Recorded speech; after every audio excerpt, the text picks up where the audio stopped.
늘 말씀드리지만 모든 성경은 하나님의 말씀이고 모든 성경의 이야기는 하나님의 이야기입니다. 하나님이 우리에게 말을 거시고 우리에게 이야기를 해주시는 것이 성경입니다. 하나님의 이야기에는 그 지으신 사람들의 죄로 인하여 두 가지가 항상 교차되어 나옵니다. 한 가지는 구원의 이야기고 한 가지는 심판의 이야기입니다. 이 두 가지 이야기는 우리가 이번 기본 성경 공부 역사에 포함되어 있는 요한계시록에 가면 마침내 하나님이 맺으시는 결말로 완성이 되는 것을 볼 수 있습니다. 오늘 말씀은 이 중에서 심판의 이야기이며 심판하시는 하나님은 어떤 분이신가 가르쳐 주는 내용입니다. 우리가 하나님의 심판에 대해서 또 하나님 심판하시는 하나님이 어떤 분이신가에 대해서 우리가 막연히 알고 있기 쉬운데 오늘 로마서 2장에는 이제 그런 부분들을 우리에게 가르쳐 주고 있습니다. 우리는 이런 이야기를 바로 아는 것이 왜 중요한가? 이것을 잘 배워야 그 다음 이제 로마서 진도를 나갈 수가 있습니다. 이것을 잘 이해하지 못하면 이제 로마서가 우리에게 왜 복음이 필요한지를 이야기하는 것에서 이제 진도가 펑크가 나가지고 잘 알 수 없게 됩니다. 오늘 살펴볼 본문인 로마서 2장 1절에서 16절 말씀은 좀 큰 범위에서 보면은 온 세상 사람들이 왜 복음이 필요한가를 말씀해 주시는 그런 부분에 속해 있고 이 본문 자체만 보면은 유대인에게도 왜 복음이 필요한가를 말씀하고 있습니다. 오늘 본문에서 보면 이 서신을 받게 될 로마 교회의 성도들 중에는 이 점에 대해 더 깊이 아는 것이 필요한 사람들이 있었음을 알 수 있습니다. 하나님의 신령한 선물을 나누어 주어서 로마 교회의 모든 성도들이 견고한 복음 신앙 위에 서게 하려고 할 때에 오늘 본문이 말하는 그 주제도 잘 이해해야 하나의 계단을 딛고 다음 계단으로 나아갈 수가 있다는 뜻입니다. 그래서 오늘 본문 말씀에 다루는 주제를 보면 율법이 있는 유대인이라고 해서 하나님의 심판을 피할 수 있는가에 대해서 말씀하는 것을 볼 수 있습니다. 결론은 물론 그럴 수 없다는 것입니다. 유대인이라도 죄를 안 짓는 것이 아니기 때문입니다. 하나님은 그 행한 대로 보응하시는 분이기 때문입니다. 그래서 이방인이 율법 없이 범죄하면 율법 없이 망하지만 율법이 있는 유대인이 범죄하면 율법으로 말미암아 심판을 받게 되기 때문입니다. 유대인의 특징은 하나님이 이미 주신 율법과 율법에 기초한 신앙의 행함을 가지고 있는 사람들입니다. 그렇죠? 그들은 율법을 지킵니다. 안식일을 지킵니다. 음식 규례를 지킵니다. 또 할례를 행합니다. 이제 이런 율법을 지키는 것이 있고 율법에 기초한 신앙의 행동을 하는 사람들이 유대인이다 이런 뜻입니다. 이런 유대인으로서 예수님을 믿게 된 사람들이 지금 바울이 편지를 보내는 로마 교회의 한 부분을 이루고 있습니다. 유대인이었는데 율법을 지키며 살아왔는데 예수님을 믿은 사람들은 사도 바울처럼 철저히 유대교의 한계를 깨닫고 유대교에서 생명을 걸고 지켰던 그것이 예수님 앞에서는 배설물과 같은 것임을 깊이 깨닫는 영적인 터닝이 있지 않으면 로마서가 꼭 가르쳐주고 싶어하는 그런 견고한 복음신앙으로 나가지 못하게 됩니다. 왜냐하면 계속 유대인으로서의 정체성, 율법의 행위, 그런 할례와 같은 것들을 다음 주까지 우리가 다뤄야 되는 그것을 붙잡고 있기 때문에 좋은 걸 내가 지금 갖고 있다고 생각하기 때문에 예수님께로 온전히 가지를 못하게 되는 문제가 항상 생깁니다. 그래서 초대 교회 시대에는 이것이 항상 문제가 되었습니다.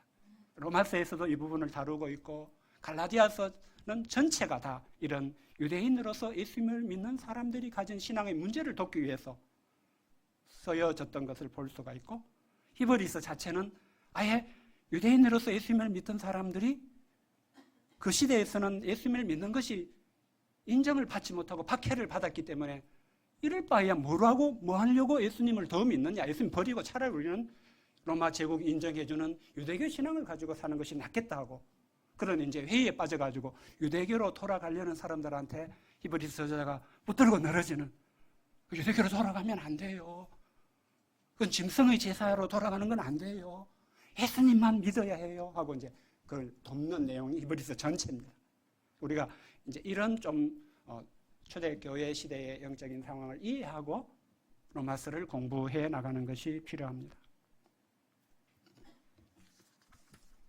오늘 말씀을 통해 우리도 한 개인으로서 하나님의 말씀 앞에 서는 가운데 하나님의 심판에 대해서와 심판하시는 하나님이 어떤 분이신지를 배우는 가운데 이 말씀을 통해서 우리도 왜 죄인인지, 이런 죄인이 하나님의 심판에서 구원을 얻는 길은 오직 왜 예수님을 믿는 것밖에 없는지, 이것을 더 깊이 깨닫고 그 은혜를 받아야 아까 우리 특송팀이 찬양한 오직 예수라는 신앙을 가지고 삶을 형성해 나갈 수가 있게 되는 것입니다.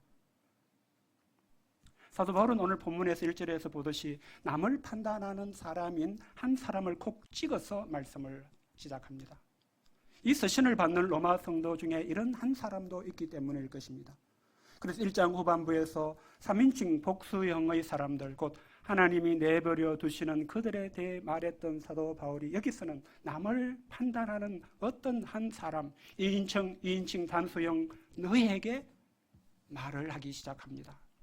우리는 이 사람을 가상의 어떤 사람으로 볼 수도 있지만 우리 자신에게도 주시는 하나님의 말씀으로 듣는 데에는 이 사람이 로마 성도 중에 있을 수 있는 어떤 한 사람이구나라고 보는 것이 더 유익할 것 같습니다.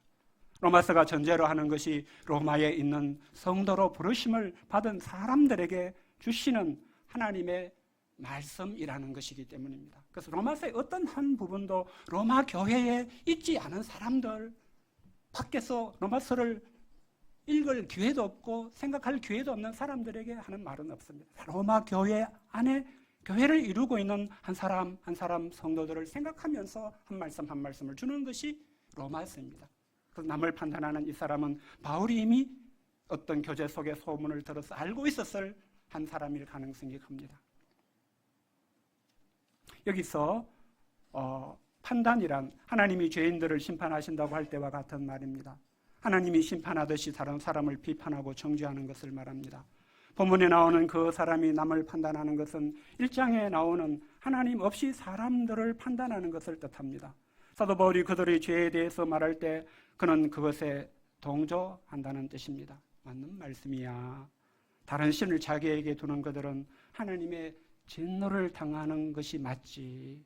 그러면서 온갖 죄악들을 행하는 그들은 사형을 받는 것이 당연해. 전적으로 동의할 수 있는 사람이라는 뜻입니다. 이렇게 판단하는 사람은 사실 그 사람이 꼭 유대인이었어만은 아닙니다. 유대인과 같이 자기 의를 주장할 수 있는 것이 있는 유형의 사람에게 좀 더 강하게 나타나는 특징입니다. 사람은 누구나 다른 사람의 잘못에 대해서 적극적으로 자동적으로 속에서 이런 반응이 나오게 되어 있는 존재입니다. 그렇지 않습니까? 언제나 여러분들의 마음속에 제 마음속에 판단이 일어나지 않습니까? 이는 창세기 3장에서 사탄이 사람의 본성에 심은 것입니다. 그것은 자신이 하나님과 같이 되고자 하는 욕망입니다. 이 욕망은 사람이 자기 마음대로 하기를 원하게 만들 뿐만 아니라 다른 사람에 대해 하나님이 되어 판단하는 것이 항상 나오도록 작동을 합니다. 이는 본문의 유대인처럼 자신이 행한 율법의 행위로 인해 좀 더 심하게 나타날 수 있을 뿐입니다. 그렇다고 제가 볼 때 이런 율법의 행위가 부족한 사람이라고 해서 판단이 다르지는 않은 것 같습니다. 겉으로는 죄인인 내가 무슨 할 말이 있겠느냐고 하는 사람조차도 속으로는 남을 판단하지 않는 사람은 없을 것이기 때문입니다. 오늘 본문에서 남을 판단하는 사람이라고 하는 사람은 저 자신도 언제든지 될 수 있을 것입니다. 또 우리 각자도 언제든지 이 사람이 될 수 있을 것입니다. 나는 유대인이 아니야. 이 본문은 유대인에 대한 본문이잖아. 나하고는 상관이 없어. 이럴 수 없는 것이 타락한 우리 육체에 속한 우리의 실존입니다. 그러면 오늘 말씀은 이런 사람이 자신과 하나님에 대해서 알아야 할 것이 무엇임을 가르쳐 줍니까? 오늘 본문은 판단하면 심판받아, 판단하지 마, 이렇게 말하려고 하는 게 아닙니다. 그런 말은 나오지 않습니다. 먼저 1절 하반절은 그 사람에 대해 이렇게 말합니다. 누구를 막론하고 네가 핑계하지 못할 것은 남을 판단하는 것으로 네가 너를 정죄함이니 판단하는 내가 같은 일을 행함이니라. 사도 바울은 남을 판단하는 사람은 누구를 막론하고 핑계할 수 없는 것이 있다고 합니다. 무엇을 핑계할 수 없습니까? 그것은 남을 판단하는 것으로 실은 자신이 자신을 정죄할 뿐이라는 것입니다. 이는 판단하는 그 사람이 같은 일을 행하기 때문이라고 밝히고 있습니다. 같은 일을 행하지 않는 사람은 남을 판단하지 않는다는 뜻입니다. 우리는 여기서 남을 왜 판단하게 되는지 알 수 있습니다. 그것은 내가 같은 일을 행한 것을 통해 그것이 잘못임을 알기 때문입니다. 문제는 그러면서도 자기는 하나님의 심판을 피할 줄로 생각하기 때문입니다. 하나님의 심판을 피할 줄로 생각하는 것은 사도 바울은 두 가지 무지와 착각 때문임을 밝히고 있습니다. 한 가지는 하나님의 인자하심에 대한 무지와 착각 때문입니다. 4, 5절은 이를 말씀합니다. 혹 네가 하나님의 인자하심이 너를 인도하여 회개하게 하심을 알지 못하여 그의 인자하심과 용납하심과 길이 참으심이 풍성함을 멸시하느냐. 다만 내 고집과 회개하지 아니하는 마음을 따라 진노의 날 곧 하나님의 어로우신 심판이 나타나는 그날에 이 말 진노를 내게 섰는도다. 그는 자신이 남을 판단하며 자신도 남과 같은 일을 행하면서도 당장에 자기에게 하나님의 보응이 없는 것으로 인해서 어떤 무지와 착각 속에 빠져 있습니다. 그런 보응이 없는 것은 내가 행한 것이 하나님 보시기에는 죄가 아니어서 그럴 것이라는 무지, 착각에 빠진다는 뜻입니다. 그런데 사실을 알고 보면 하나님이 죄가 아니라서 두고 보시는 게 아니라 인자하심 때문입니다. 하나님은 인자하심으로 그를 인도하여 회개할 기회를 주시느라고 남을 판단하는 사람이 똑같은 일을 해도 그대로 두고 계시는 것입니다. 그럼에도 그는 이를 왜 알지 못할까요? 자기가 행하는 것이 아무 죄가 되지도 않고 자기가 잘하는 것들이 많아서 자기는 하나님이 괜찮다고 하시는 줄로 왜 착각하며 살게 될까요?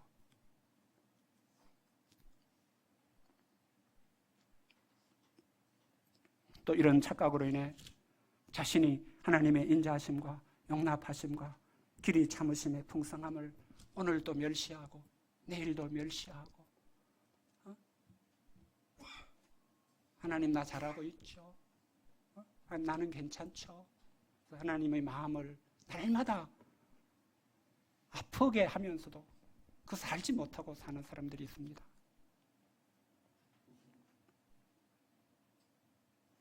오늘 본문은 이런 사람이 끝내 자기 발견을 하지 못하면 어떻게 된다고 말씀합니까? 계속 고집과 회개하지 않는 마음으로 있으면 어떻게 된다고 합니까? 진노의 날, 곧 하나님의 어로우신 심판이 나타나는 그날에 임할 진노를 자신에게 쌓게 된다. 요즘 용어로 말하면 하나님께 참교육을 받는 날이 반드시 있게 될 것이다.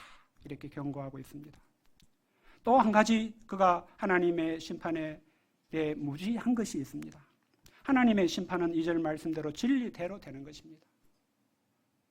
진리대로 된다는 것은 하나님이 성경에서 심판에 대해서 사례를 통해서 보여주시고 또 그것에 대해서 말씀하신 그 말씀대로 된다는 뜻입니다.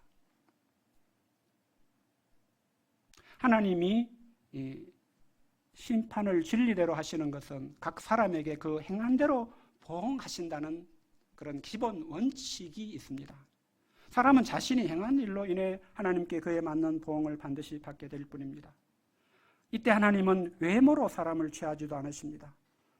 이는 사람은 다른 사람의 겉모습을 볼 수밖에 없어도 하나님은 사람의 중심, 그 숨기고 있는 동기까지 보신다는 뜻입니다. 사무엘서 16장에서 우리가 배웠습니다. 하나님은 한 사람이 겉으로 한 행위만이 아니라 마음에서 행하는 것까지, 모든 행동은 마음에서부터 시작이 되기 때문에 마음에서 어떻게 행하고 있는 것까지 아시고 그 사람을 취하십니다. 받으시기도 하고 내버려 두시기도 하십니다. 로마의 성도 중에는 이런 하나님의 심판에 대해 아는 것이 필요한 사람이 있었을 것입니다. 이 말씀을 통해 이를 배우고 깨닫게 되고 무지와 착각 속에 있었구나, 정신을 번쩍 차리고 벗어나는 것이 필요한 사람이 있었을 것입니다.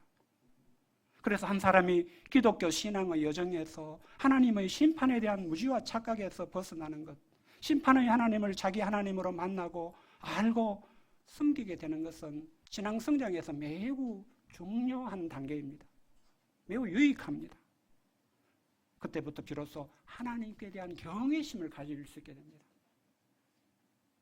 항상 하나님의 시선 앞에서, 코람데오, 하나님의 시선 앞에서 내가 하는 일을 살펴보고 덜컥덜컥 겁을 내면서 조심하면서 신앙생활을 하게 되는 것이 경외심이 있는 것입니다.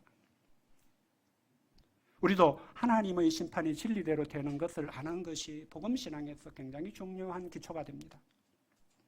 우리가 이 건물로 1989년 12월 크리스마스 때 이사를 왔는데, 그전에는 이제 별관이라는 곳에서 김리디아 선교사님의 부친이 이제 은혜를 베푸셔서 우리 교회 센터로 설 수 있도록 이제 건물을 짓게 하셔서 거기서 몇 년이고, 그 전에는 애기역 앞에 있는 복다방 3층에서 우리가 모여서 예배드리고 성경 공부했습니다. 아주 좁은 계단을 올라가면 있는 이제 그 3층 길쭉한 그 복다방 3층 센터. 우리 이제 제임스 선교사님, 스테반 선교사님, 우리 시니어 목장들은 아실 것입니다. 그게 계단실 밑에 이런 자바로를 쳐놓은 작은 공간이 있습니다. 좁은.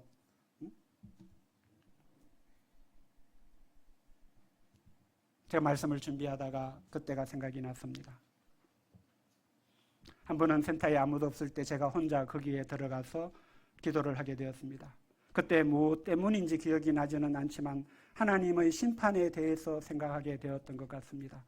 하나님의 진리대로 되는 심판 앞에서 심판을 피할 수 없는 죄인인 자신을 느끼며 훌쩍훌쩍 울게 되었습니다. 심지어 이렇게 눈물을 흘리며 우는 내 눈물 속에도 죄가 있을 수 있다는 생각이 들었을 정도로 무서워 몸을 떨면서 울었던 것 같습니다. 제가 40년 가까운 신앙생활, 목사생활을 하면서 항상 이 시점을, 이 때를 이렇게 제가 잊지를 못합니다. 그것이 제게는 성령님의 역사로 하나님의 심판 앞에 서면 어떤 피할 길도 없을 죄인인 자신을 보았던 순간이었던 것 같습니다. 그런 순간이 제게는 예수님을 좀 더 절대적으로 바라보게 하는 계기도 되었던 것 같습니다. 그 몇 년 후 복다방 뒤편, 방금 조금 전에 말한 그 별관 건물로 새로 지어서 옮기게 되었습니다. 그 건물을 김누가 선교사님이 이제 설계를 하고 또 콘크리트 벽을 세우고 이런 거 할 때 다 작업 감독을 하고 그렇게 해서 별관이 지어졌습니다. 그 땅은 김누가 선교사님의 부인인 김리디아 선교사님 아버지가 이제 제공을 해주셨고,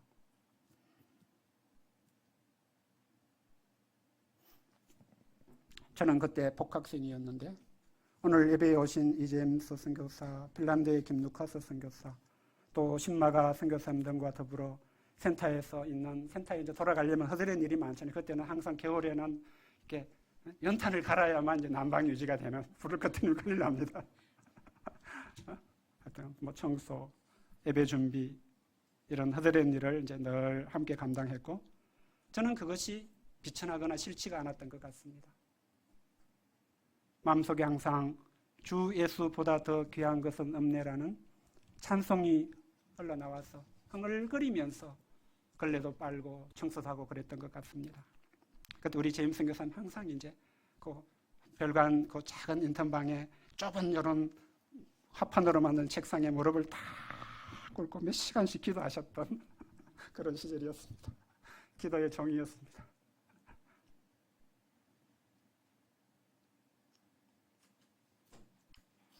이 사건은 제 개인 기도의 첫마디가 항상 하나님, 죄인을 긍휼히 여기소서, 무조건 긍휼히 여기소서, 불쌍히 여기소서, 이렇게 기도를 시작하게 되는 그런 계기가 되기도 했던 것 같습니다. 제 자신의 신앙 여정을 돌아볼 때도 개인적으로 하나님께 대한 경외심을 가지게 되는 것은 참 중요했구나 깨닫게 됩니다. 그러면 오늘 본문 말씀은 이런 판단하는 사람에게 하나님께서 각 사람에게 그 행한 대로 보응하실 것을 알고 나서 어떻게 해야 함을 가르쳐 줍니까? 판단 같은 거 하지 마 이렇게 말씀하지는 않으시는 것을 봅니다. 그것은 내가 어떤 사람이 되고자 하고 어떤 사람이 되지 않고자 할지의 방향, 인생과 신앙의 가장 본질적인 방향을 분명히 해야 한다고 말씀하는 것입니다. 먼저 그것은 참고 선을 행하며 영광과 존귀와 썩지 아니함을 구하는 사람이 되고자 하는 것입니다. 10절에 한마디로 말하면 선을 행하는 사람이 되고자 하는 것입니다. 항상 말씀드리지만 선을 행하는 것은 예수님이 말씀해 주셨듯이 사람의 생명을 살리는 것이 선한 일입니다. 영육간에 사람의 생명을 해치는 것은 하나님 보시기에 가장 악한 일입니다. 사람의 생명은 하나님 앞에서 보면 육체의 생명만 있지 않습니다. 그보다 더 중요한 영혼의 생명이 있습니다.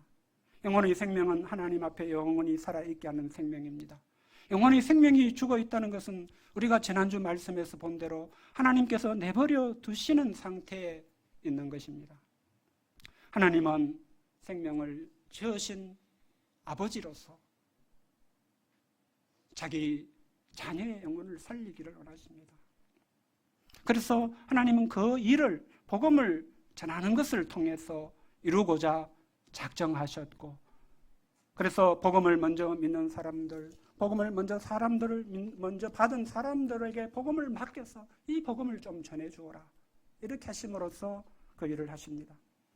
그러므로 복음을 전하는 일처럼 선을 행하는 일이 없음을 알아야 되겠습니다. 복음을 전하는 일은 영광과 존귀와 썩지 아니함을 구하는 일이 됩니다. 하나님은 이런 방향으로 살아가는 성도에게 영생으로 갚아주십니다. 최종적으로 영광과 존귀와 평강이 있게 해주십니다. 우리가 성도로서 이런 선을 행하는 인생의 방향을 가지고 산다는 것은 다른 말로는 9절에서와 같은 하나님을 경외하기 때문에 악을 행하는 사람이 되지 않고자 하는 방향을 가진 것이기도 합니다. 선을 행하고자 하는 사람이 어떻게 동시에 악을 행하는 방향을 같이 가질 수 있겠습니까? 그건 불가능하지 않겠습니까?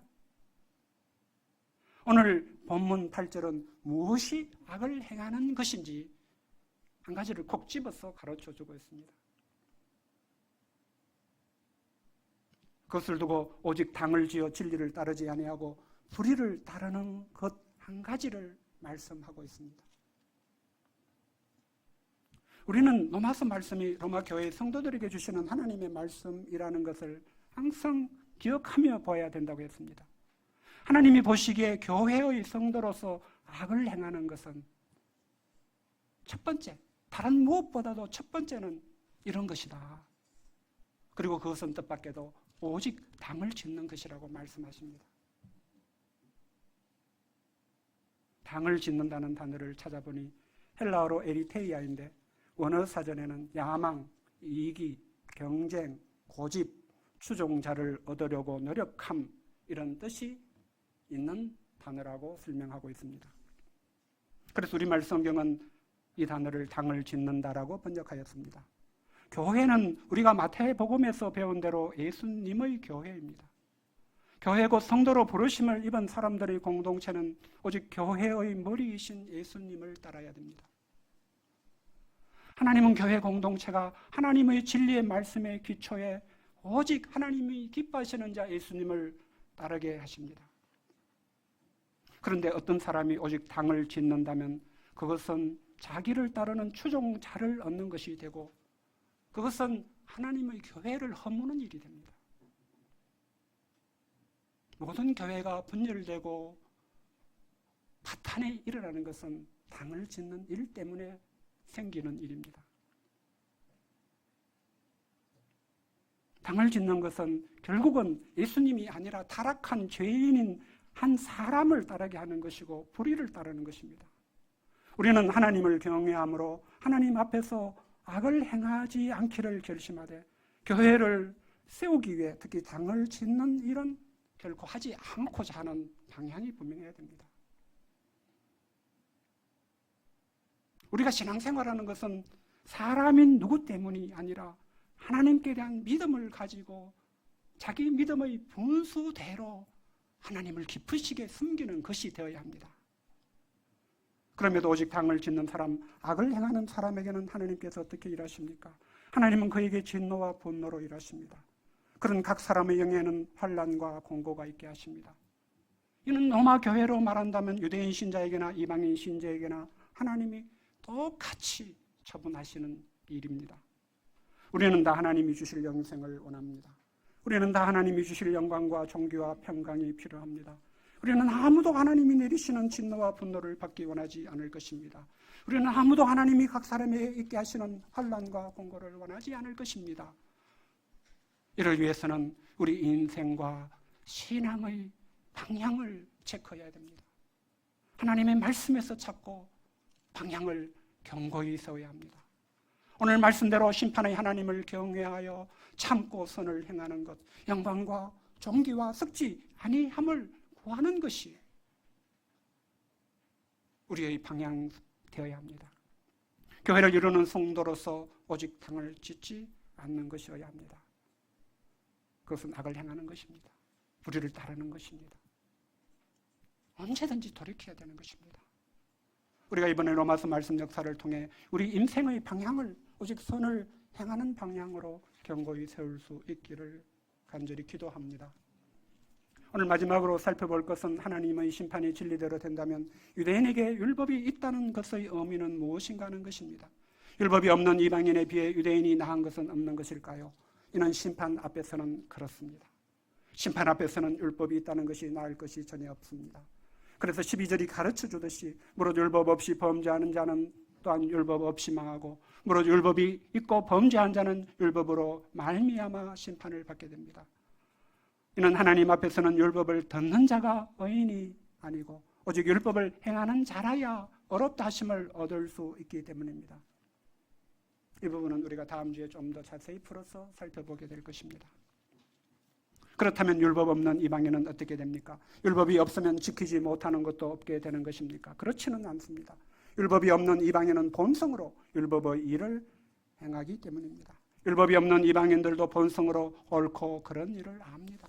하나님이 안 믿는 사람도 본성으로 무엇이 옳고 그런지 압니다. 모르지 않습니다. 그리고 옳고 그런 것을 기초로 가급적이면 옳은 삶을 살고 그런 삶을 살지 않고자 애를 씁니다. 그런 사람은 유대인의 율법과 같은 율법이 없어도 자기가 자기에게 율법이 됩니다. 자기가 자기에게 율법을 준다 이런 뜻입니다. 그래서 그는 자기 율법대로 행하지 못할 때면 자기 안의 생각들이 혹은 고발하며 혹은 변명을 하게 됩니다. 야, 최대형, 너 왜 그런 짓 해? 이렇게 고발도 하고 아니야, 나 어쩔 수 없었어. 변명도 한다는 뜻입니다. 어떻게 압니까? 그 사람의 양심이 항상 그것을 이렇게 증거해서 우리가 그것을 알게 합니다. 우리는 오늘 본문 말씀을 통해 하나님의 심판의 진리를 배웠습니다. 이것만 배우면 약간 겁나죠. 예수님을 알기 위해서 우리가 이걸 공부하는 겁니다. 원론적인 공부를 하는 것입니다. 하나님의 심판은 하나님이 성경에서 말씀하신 대로 됩니다. 지난주 말씀에서는 불의로 진리를 막는 사람들, 하나님이 없다 하는 사람들의 모든 경건하지 않음과 불의에 대해서 하늘로부터 하나님의 진노가 지금 나타나고 있다는 것이 심판의 진리입니다. 하나님이 나타내시는 진노는 그들의 마음의 정욕대로 더러운 욕심에, 부끄러운 욕심에 그 상실한 마음대로 내버려 두시는 것이다. 이게 심판의 진리입니다. 오늘 본문에서 보면 하나님은 각 사람에게 그 행한 대로 보응하십니다. 인생의 근본 방향이 무엇인지를 보십니다. 그에 따라 영생으로도 하시고 진노와 분노, 환난과 공고로도 보응하십니다. 또 이런 심판은 최종적으로는 하나님께서 예수 그리스도로 말미암아 사람들의 엄밀한 것을 심판하시는 그날에 나타내게 되는 것입니다. 여기에 또 한 가지 심판의 진리가 나옵니다. 하나님은 사람들의 엄밀한 것을 심판하시는 하나님이십니다. 하나님의 심판은 지금 여기서 내버려 두심으로 나타내시는 진노일 때도 있고 예수님의 재림의 날에 있을 최후의 심판에 나타내시는 진노일 수도 있습니다. 그리고 이런 하나님의 심판 앞에 분명한 것은 오직 한 가지임을 알 수 있습니다. 하나님께 대한 죄 모든 불의에 대해서 반드시 심판이 있다라는 것입니다. 또 심판은 겉으로 드러난 죄에 대해서만 있는 것은 아니다라는 것입니다. 하나님은 사람들의 엄밀한 것도 아시고 심판하십니다. 사람은 다른 사람의 엄밀한 것을 알지 못합니다. 사람은 사람에게 죄를 숨길 수 있습니다. 이 세상에서는 죄를 숨기고 넘어갈 수도 있습니다. 속에서, 마음에서 행하는 것은 얼마든지 위장하고 숨길 수 있습니다. 그러나 하나님은 아십니다. 하나님 우리 중심을 아시고 폐부를 아시고 심장을 아십니다. 하나님은 엄밀한 것을 아십니다. 엄밀한 것이 하나님이 보실 때 악을 행한 것이면 심판하십니다. 우리가 이런 심판의 진리를 아는 것이 어떤 유익이 있습니까? 우리 이를 통해 두 가지 은혜와 유익을 얻을 수 있습니다. 우리는 진리가 이러하기 때문에 우리는 구원을 주시는 하나님의 능력인 복음을 듣고 믿어야 함을 확신할 수 있게 됩니다.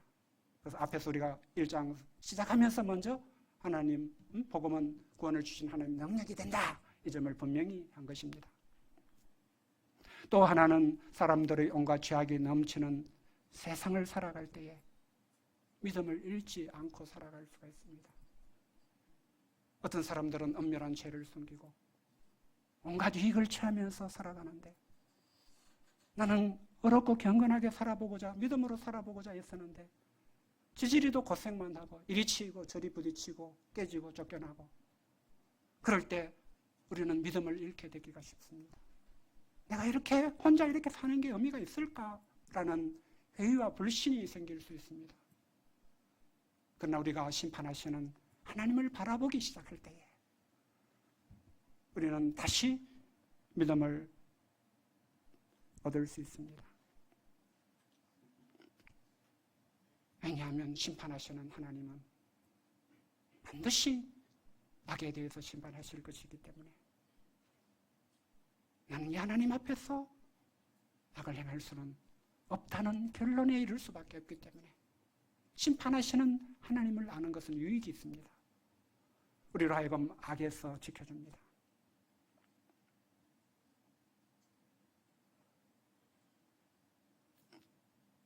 우리가 믿음으로 사는 것이 결코 헛되지 않을 것을 확신할 수 있게 해주는 것이 심판하시는 하나님에 대해서 아는 지식입니다.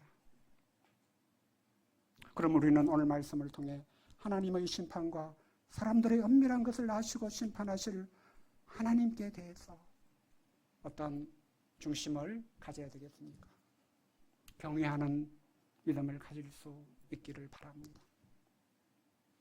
삶의 순간순간을 In the sight of God, 하나님의 시선 앞에서 경외함을 가질 수 있으면 좋겠습니다. 그러나 두려움에 떨지 않고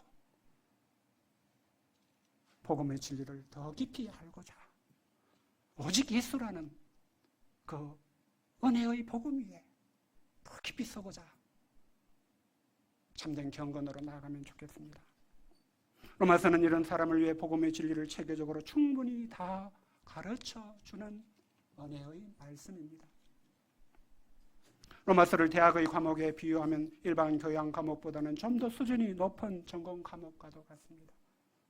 대학교 3학년 때 본격적으로 공부하는 전공 과목을 우리 JBF가 공부하려니까 얼마나 힘들까 제가 애처로운 마음이 들 때도 있습니다. 그래도 한마디 받더라고요. 나중에 정한 목사님과 모여서 소감 나누는 거 보면은.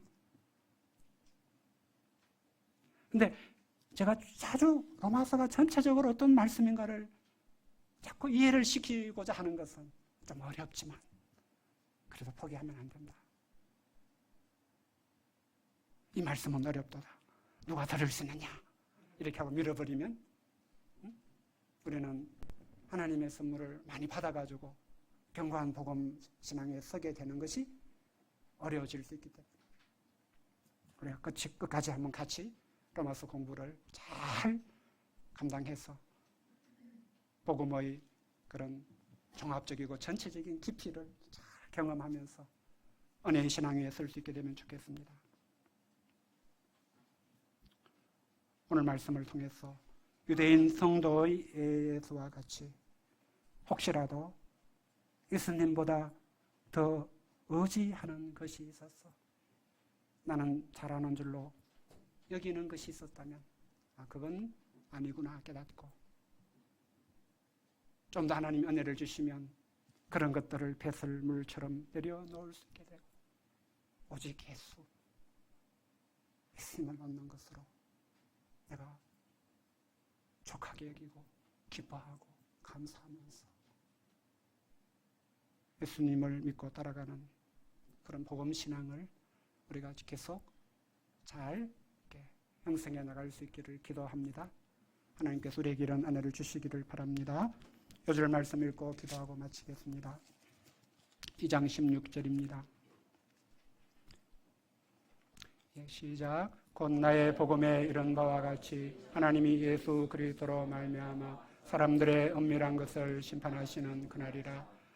하나님 아버지, 오늘은 구원을 주시는 하나님의 능력인 복음에 대한 사모함을 가질 수 있도록 하나님이 어떻게 심판하시는지, 심판의 진리와 심판하시는 하나님은 얼마나 엄밀한 것까지도 다 심판하시는, 결코 숨길 수 없고 속일 수 없는 거룩하신 하나님이신지 알게 해주셔서 감사합니다. 오늘 이 말씀 앞에서 우리가 다 이 하나님께 대한 경외심을 가지고 더욱더 예수님을 알아갈 수 있도록, 복음을 알아갈 수 있도록 축복해 주시기를 간절히 기도합니다. 귀한 시간 말씀을 나누게 해주신 것 감사드리고 예수님의 이름으로 기도하였습니다. 아멘.